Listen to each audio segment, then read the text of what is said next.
Welcome to this heartwarming story of a devoted father and his beloved daughter, where love defies even death. In a twist of fate, the father is reincarnated as a dog and returns to protect his daughter during her darkest moments. The story begins with a man named Jian. The year is 1999. Jian works as a regular laborer at a factory. Outside of work, he has a small band called The Spark, performing at small festivals and local events. Unfortunately, their performances weren't well received. Still, Jian never took the criticism to heart because music was his passion. There was one person who loved his music unconditionally, his little daughter, Jean. She always supported her father. Jin's mother had passed away a long time ago, and now all the responsibility for raising her was on Jian. He always felt he hadn't done enough for her due to their financial struggles. Despite living in a small room, they shared a joyful and loving life. Jian had promised his late wife that he would always care for Jean, and he did his best to ensure she never felt the absence of a mother's love. Jean, in turn, loved her father deeply. To her, he was a superhero. Jian always gave her the bigger portion of food. Their bond was simple but beautiful. One day, Jean saw a decorative showpiece she liked in a shop. Jian bought it for her, and from that day on, she began studying in front of it. One night, while watching TV, the electricity went out. Jean became frightened in the dark, and Jian jokingly made it worse by shining a flashlight on her face, which upset her. To make amends, he lit a candle and created a dog shadow with his fingers. Jean joined him, making her own dog shadow. They played together joyfully. During their game, Jian asked her, if this dog's birthday was tomorrow, what gift would you give it? He was subtly hinting at her own birthday, which was the next day. Jean handed him 4 small notes. The first read, "Let me adopt a dog." Jian gently refused. The second said, "Write a song for me." Jian replied that he had already started writing one and it would be finished soon. Jean reminded him that he had said the same thing last year. The third note asked for a visit to an amusement park. Jian happily agreed and promised they would go the next day. Jean was thrilled. Later that night, after she had gone to sleep, Jian went to the rooftop with his guitar, determined to finish the song. The next day at the factory, Jian told his colleague Kim that he would be taking his daughter to the amusement park and asked him to cover his shift. After school, Jean arrived at the park and bought 2 tickets, waiting for her father. On his way to meet her, Jian saw a puppy, drenched in the rain, near a bridge. It looked helpless and in danger. He initially hesitated, wanting to prioritize meeting Jean. But then he remembered her wish to adopt a dog. Jian climbed down the bridge and rescued the puppy. Little did he know, one small act of kindness would change both their lives forever. Meanwhile, nearby construction triggered an accident. A speeding truck hit a barrier which struck Jian's head, knocking him into the water. When he awoke, confused and disoriented, Jian realized he was in the afterlife. Around him, people boarded a glowing train bound for heaven. Panic set in. "No, I don't want to die yet," he cried. "I have to care for my daughter, Jean." A towering angel appeared, reaching to guide him aboard. But Jian resisted. "Please, my daughter needs me." He fled, desperate to find a way back. Then he spotted a crack in a nearby wall, just big enough to crawl through. He got inside and fell through a magical portal back to Earth. Jian awoke under the blinding lights of an operating room, dazed and confused. The air smelled of antiseptic and metal. Then he saw his reflection in a tray and froze. He was no longer human. He'd been reborn as a dog. Panic surged. He barked, trying to speak, but no one understood. Breaking free from the startled doctors, he fled into the city. A massive billboard loomed overhead. "Welcome to 2023. 23 years had passed. Desperate to find Jean, Jian wandered the streets, heart pounding with fear. He returned to the apartment they once called home, now boarded up and dusty. The neighborhood had changed, but one thing remained: A faded sticker on the door, a cartoon dog with Jin's hand. Jian pressed his paw to it, memories flooding back. Renewed with purpose, he searched the city, scanning faces, signs, anything familiar. Then, outside a shop window, he stopped. Inside, Kim, his old factory friend, was watching a talent show on a flickering TV. A young woman stood on stage, accepting an award. Jian gasped. That birthmark on her hand, it was Jean. She said, "Everything I am, I owe to my father." Overcome, Jian jumped toward the screen, whimpering with joy, until Kim chased him away.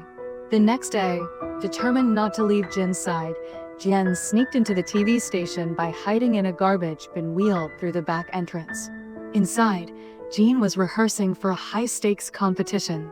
She asked for more backup dancers, but the director refused, citing budget issues. Frustration rose, and Jin's voice cracked as she argued for fairness. Then Ming, her polished rival, strutted in with a full dance crew, stealing the spotlight. Deflated, Jean turned and stormed out, bumping into Tian, her childhood friend-turned-assistant, waiting quietly in the hallway. Tian, ever the opportunist, introduced Jean to Xiao, a flashy influencer with millions of followers and an ego to match. He smirked. "You've got the look, the voice, the story," she said. "But you're missing one thing, relevance.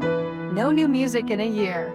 Jean clenched her fists but smiled politely. "My next album's almost ready." Nearby, Jian sat quietly, watching. He barked softly, trying to get her attention. She didn't hear. Backstage, he followed her to the dressing room, grabbed a lipstick and scratched at the mirror. "I am your dad," he tried to write, but only smeared red. Jean walked in, froze, then exploded. "Get out," she yelled, shoving him away. Her heart was heavy, but her anger was heavier. Jian backed away slowly, the lipstick trembling in his mouth. He got busted just for trying his best. Still determined to stay close, Jian quietly slipped into the back seat of Jin's car, curling under a blanket. She didn't notice him until they reached her spacious, modern home, so different from the cozy place they once shared. Inside, walls gleamed with awards and framed photos. One photo made Jian pause, Jean and Tian, smiling side by side. His ears drooped. He'd never liked Tian, too arrogant, too rehearsed. Then he saw it, a velvet ring box on the table. Without thinking, Jian leapt up, grabbed the ring in his mouth, and swallowed it. Thinking the dog was just hungry, Jean placed a bowl of food down and watched him devour it. Jian, overwhelmed with joy, felt warmth. It was the first real meal she'd given him, and in it he saw trust. When he looked uneasy, she added medicine to his food, hoping it would help. Mortified, Jian bolted to the nearest public restroom. Jean chased him, laughing and giggled when she realized he'd run into the men's room. That night, seeing him limp, she gently wrapped a bandage around his leg. As Jean caught a cold that day, Jian dragged over a blanket. She shivered, then smiled. Touched, Jean whispered, "You're a smart dog. You can stay with me." Then she fell asleep peacefully as Jian curled upright beside her thinking, "He is lucky." Jian was overjoyed to be near Jean, feeling closer than ever. But the next day, when Tian arrived, Jian growled and lunged, unable to hide his jealousy. At the grand competition opening, just as Jean stepped into the spotlight, Ming appeared on stage. The crowd instantly turned to her, cheering wildly. Jean froze, her smile fading. Her heart sank. Meanwhile, driven by jealousy, Tian secretly handed Jin's beloved dog to a shady rescue. Minutes later, Jean called, only to learn he'd been abandoned. Her heart sank. Jian was taken to a rundown warehouse, tied up and hung upside down by cruel men.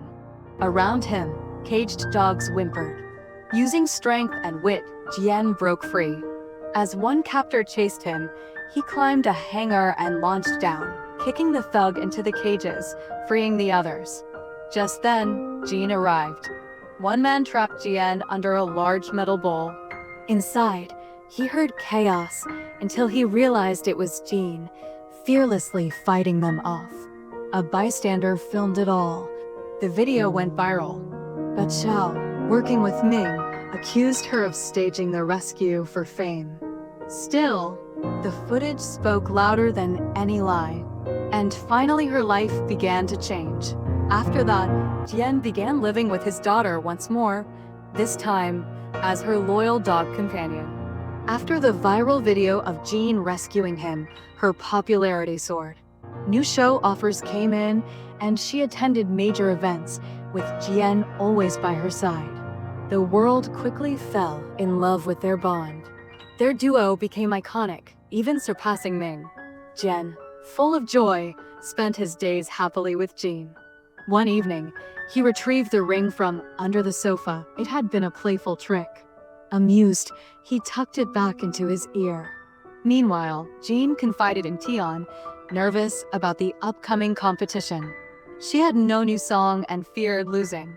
What she didn't know was that Tian was secretly seeing someone else.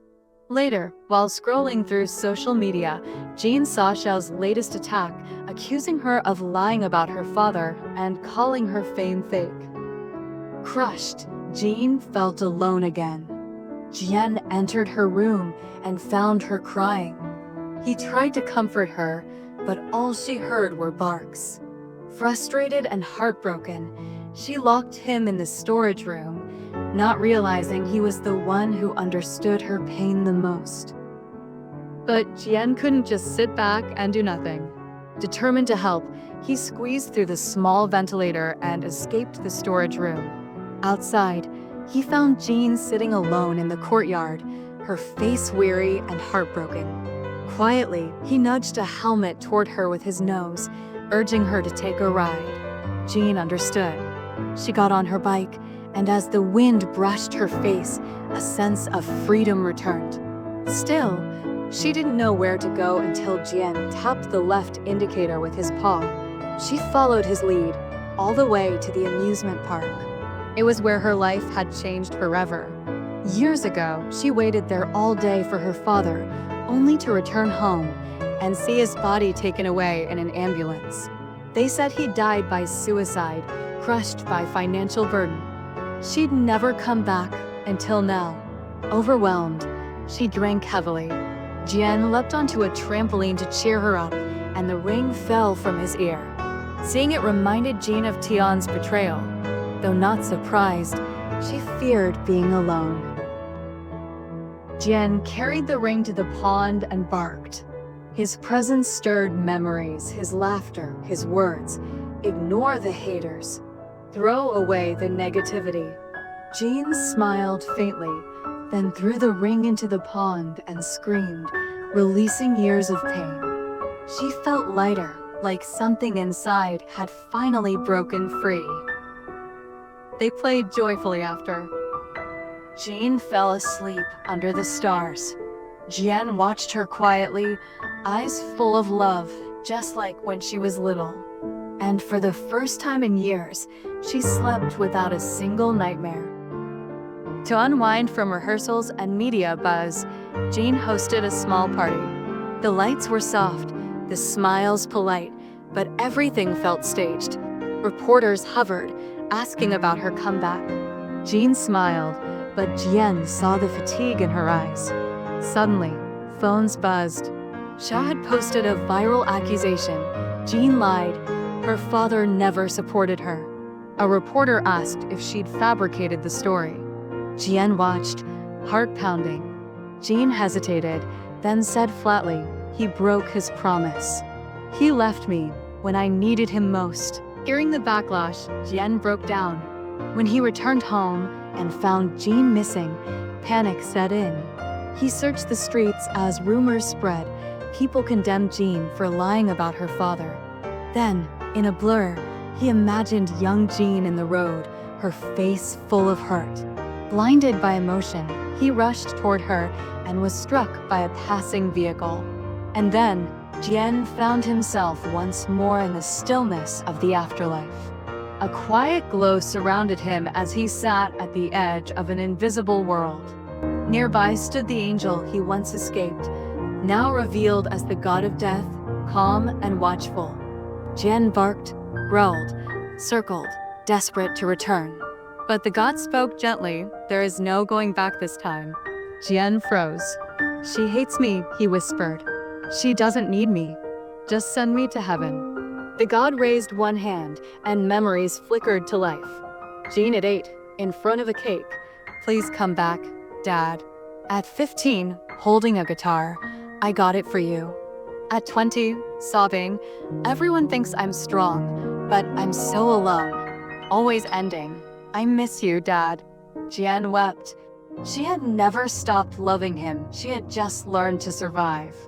He clenched his paws. She needs to know she was never the reason I left. I want to go back, he pleaded. Even if I can't fix everything, let me do something. The god paused, then nodded. You have 24 hours. Return by midnight. Jian bowed low, heart burning with purpose. A father had one last chance, and this time he wouldn't waste it. After that, we see Jian return to Earth, still as a dog. He made his way back to their old home, once filled with music and laughter. Inside, Jean sat alone, watching home videos. Her father's voice echoed, stirring long-buried memories. Jian stepped into the light, his shadow cast on the screen. Jean noticed the familiar shape and slowly raised her hand, forming a dog with her fingers, just like she once did with her father.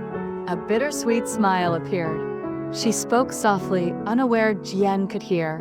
After Dad died, everything changed. At school, kids whispered he took his own life. I didn't know what to say. I was just alone. She remembered moving away with her grandfather. At my new school, I told them he worked overseas, that he visited sometimes, brought me chocolates and toys. I just wanted to believe. Maybe he'd come back. Then, quietly, she stood. It was time to go.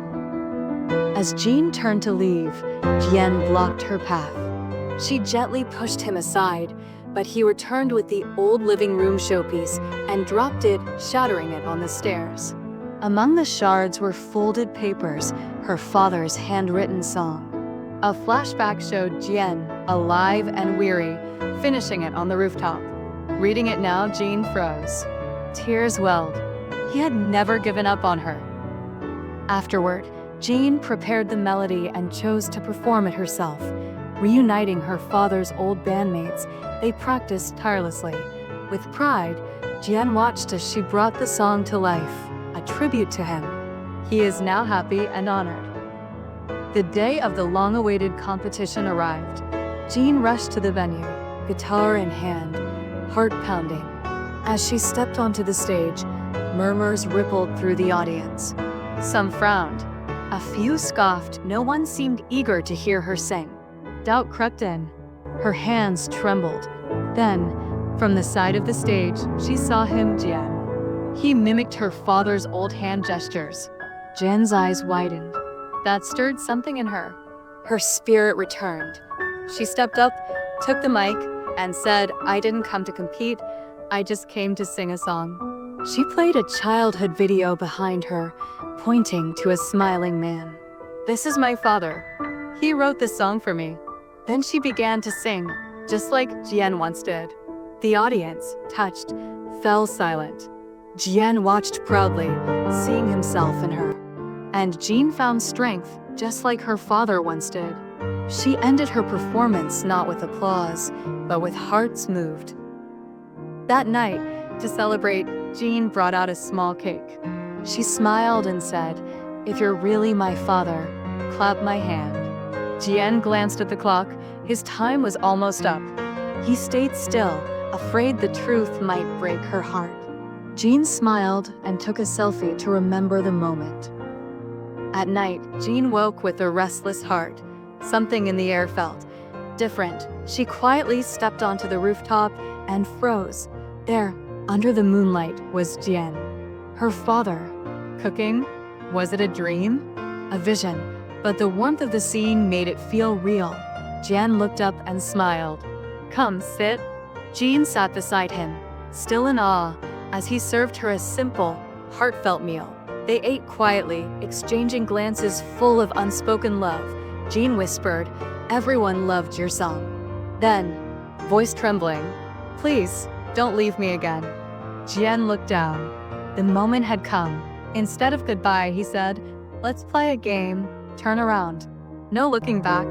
Whoever looks back first loses.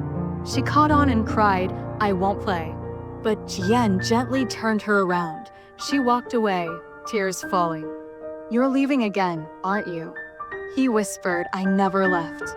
As long as you remember me, I'm with you." He smiled one last time and quietly faded. The next morning, Jean awoke, unsure if the night before had been a dream. Then she saw the photo. Her father's face had replaced the dog's. She smiled, realizing the truth. He came back just to see her. Far away, the god of death wept, watching their bond, their joy, their sorrow. Wiping a stardust tear, he whispered, "Even I can't stop a love this pure." Yen returned, this time to 1999. He saved the puppy and survived. He brought it back to Jean. They went to the amusement park, smiling whole again. He got a second chance, and their journey ended, not in loss, but in love.